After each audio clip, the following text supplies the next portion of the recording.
Social media বন্ধুদেরকে। আপনারা জানেন আজকে 23 তারিখ অক্টোবর, সারা ত্রিপুরার 24 ঘন্টা বন ডাকা হয়েছে। এই বন্ধের ডাক সিভিল সোসাইটি থেকে ডাক দেওয়া হয়েছে। তো আমার মতে আমি মনে করি আজকে এই ডাক দেওয়ার কোনো প্রশ্নই ওঠে না। সারা রাজ্যে সমস্ত যে সিভিল সোসাইটি যারা আছেন তাদের দাবি নিয়ে, ডিমান্ড নিয়ে যে ছিলিমিলি খেলা হচ্ছে আমাদের এই ত্রিপুরা রাজ্যের মধ্যে, রাজ্য সরকার বা ভারত গভর্নমেন্ট যেভাবে তালবাহানা করা হচ্ছে তার বিরুদ্ধে প্রতিবাদ করার জন্য আজকে বাধ্যগত হয়েছে।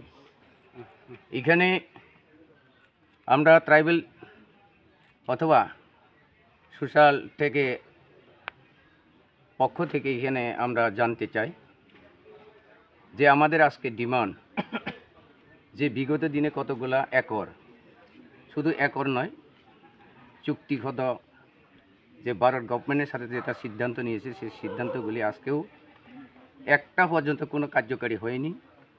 তার জন্য এই বনকে আমি মনে করি সারা রাজ্যে শুধু তিপ্রাসা নয়, এখানে জাতি উপজাতি সকল অংশের মানুষের একটা এটা ন্যায্য দাবি। এই দাবিকে পাওয়ার জন্য সকলেই আজকের বনটাকে সমর্থন করা নিশ্চয়ই সমর্থন করবেন বলে আমি আশা রাখব। এবং পাশাপাশি আমাদের মধ্যে যে দাবি ছিল এটা আপনারা মিডিয়ার তরফ থেকে নিশ্চয়ই জানবেন এবং আজকের বন্ধের থেকে আপনারা এটা তুলে ধরবেন।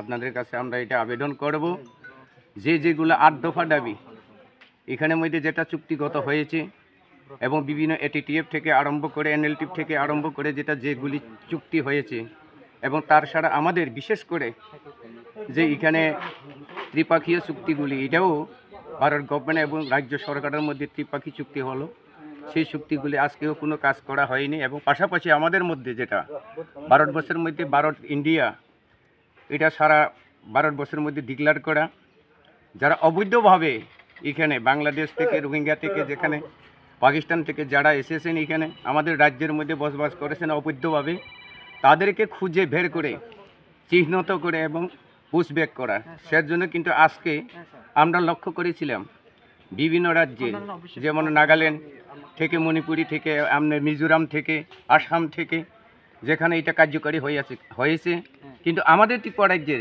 আজ অবধি একটাও কোনো কাজ করা হয়নি, উদ্যোগ নেওয়া হয়নি। এবং প্রত্যেকটি ডিস্ট্রিক্ট, প্রত্যেকটি মহকুমাটার মধ্যে এটা ডিটেনশন ক্যাম্প বানানোর কথা ছিল, এটাও আজকে কিছু করা হয়নি। এবং বিশেষ করে আমাদের ত্রিপুরা রাজ্যের কিছু এখানে লক্ষ্য করা যায় যারা বিদেশি থেকে আছে বা বাইরে থেকে যারা আছে, বাংলাদেশ থেকে যারা আসছেন, তারা ধরা পড়েছে পুলিশের হাতে। কিন্তু ধরা যে পড়ছে আমরা অবাক হয়ে যাই, কিন্তু এতজন যে ধরা পড়ছে কোথায় গেল, এটা কোনখানে রাখা হচ্ছে, তারে কি সারা দেওয়া হয়েছে, জেলে কয়জন হয়েছে এটারও কোনো সংখ্যা নাই। এই অবস্থাতে আজকে ত্রিপুরার সারা রাজ্যের মধ্যে আমরা গণতন্ত্র পদ্ধতিতে এখানে শান্তি শৃঙ্খলার মধ্য দিয়ে আমাদের দাবি আদায় করার জন্য আমরা এটা অনবরত আজকে এই বনটাকে আমরা পালন করছি। তাই এলাকার সমস্ত সুনাগরিক, জাতি উপজাতি উভয় যারা আছেন তাদের কাছে, শিক্ষিত কর্মচারী এবং বুদ্ধিজীবী, তাদের কাছে আহ্বান করব এই বনকে আপনারা সমর্থন করুন এবং আগামী দিনে আমাদের যেটা ত্রিপুরা রাজ্যের শান্তি সম্প্রীতির মধ্য থেকে আমাদের যে ন্যায্য দাবি সেটা আমরা পাইতে পারি।